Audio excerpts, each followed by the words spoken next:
This is curly kale with premier sea sauce.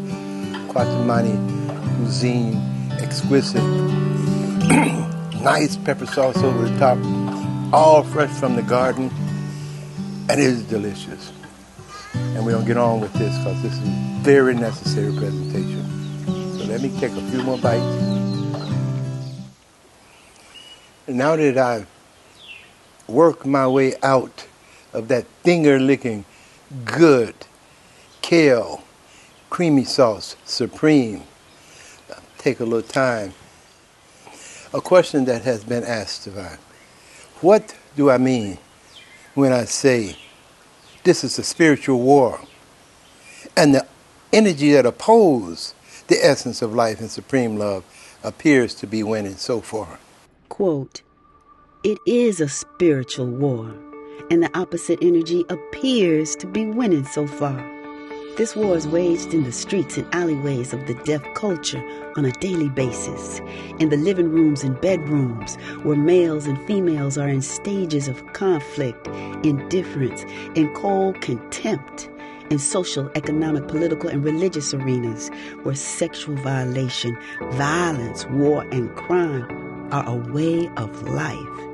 Even more significantly, the spiritual war is waged inside the mind of man, he and she, in the emotional reactions, mood swings, frustrated confusion, and vague emptiness that are experienced by all those who indulge in the attitudes, values, behaviors, and beliefs of the pale mental mindset.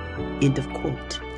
Page 99, the prophetic 12,594-year Banu cycle, encoding the consciousness of higher peace through the divine union of masculine and feminine energy, Book 1 by High Priest Quatamani. Release date, November 11, 2011. What I mean is this.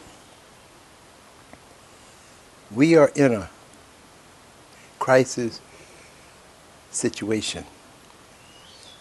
We know that in a spiritual war, or any kind of war, you know that there is a warlord. Quote, we have already experienced thousands upon thousands of years of what the violent, hostile aggression of the macho male warlords and those war god deities who were projected in his image have been able to erect in their manifestations of manhood. We have already experienced the superior might of the warlord as defined by his swift ability to kill, dominate, and control, and how his definitions of superiority have completely desecrated our ancestral ways of higher peace. End of quote. Banu Book 1, page 5. A war vibration is not the essence of life and supreme love. We have to be clear that if we're talking about war, spiritual war, which simply means a war to derail, destabilize the essence of life and supreme love, destabilize the soulful essence of who we be as man, he, and she. When we say it's a spiritual war, and the energy that opposes the holistic living essence of life appear to be winning so far, what we're saying is that the sacred, ancestral, soulful essence of who we be as man, he, and she, who we be as divine children of the sun, emerging out of the sacred, ancestral, garden cultural presence from which we come as green earth solar conscious beings, is being threatened. Now, this threat has been going on for a very long time. In other words, we're saying the first Genesis offsprings, those children, sacred ancestral children of the sun, born, bred, and spoon-fed out of the most supreme, seen and unseen essence of masculine and feminine energy, is being threatened. Being threatened by what? A nature of energy, an unwhole nature of energy. wholeness is the collective conscious communal existence of man, he and she, within their holistic living presence as divine children of the sun and the sacred garden culture from which we come. And unwholeness then will represent those beings who broke away from the sacred garden culture presence, those who broke away from the first Genesis nature of existence, those who somehow became self-centered, individualistic beings, focused on the survival of the fittest within the terms and conditions of a war, God, warlord syndrome. Those individuals would then come to give all honor, praise, thanks, and appreciation to that energy that provides them the elements of conquest in their mental consciousness, the elements of war. Those would be the beings who would worship a jealous God. Because one of the prime elements of war is conflict, confusion, and chaos. And if it's a jealous God, that is conflict, that is confusion, and that is chaos.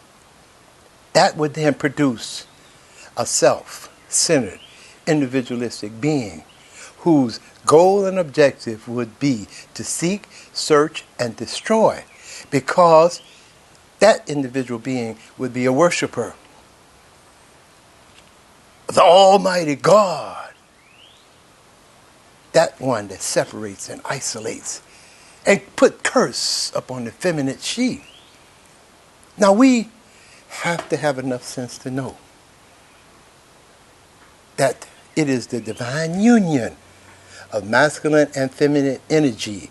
And I quote, "If it were not for the spirit-conscious resurrection of the divine union of masculine and feminine energy that is occurring during this prophetic cycle of time, the female would be left at the mercy of the monotheistic war god deity personas within the toxic parallel. By the sword we bring peace to the world." At stake was nothing less than the soul of the empire. On whose honor does Constantine trample? He tramples on the gods of Rome! On this day, we make history! The army of Rome marches in the name of the one true God! I will give back to Rome the gods that made her great!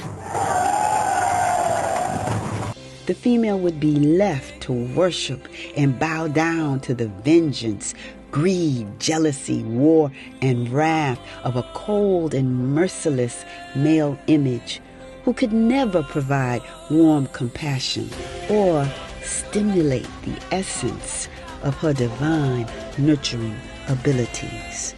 End of quote. Banu Book 1, page 5. The most supreme, seen and unseen essence of masculine and feminine energy that is the pathway for our existence. And that it is totally delusionary to envision, imagine, or to think that there is an almighty and omnipotent He that emerge and exist without the sacred ancestral, the holistic living, the supreme presence of she. You see, it is about the divine union of oneness, the most supreme essence of masculine and feminine energy is from which we come.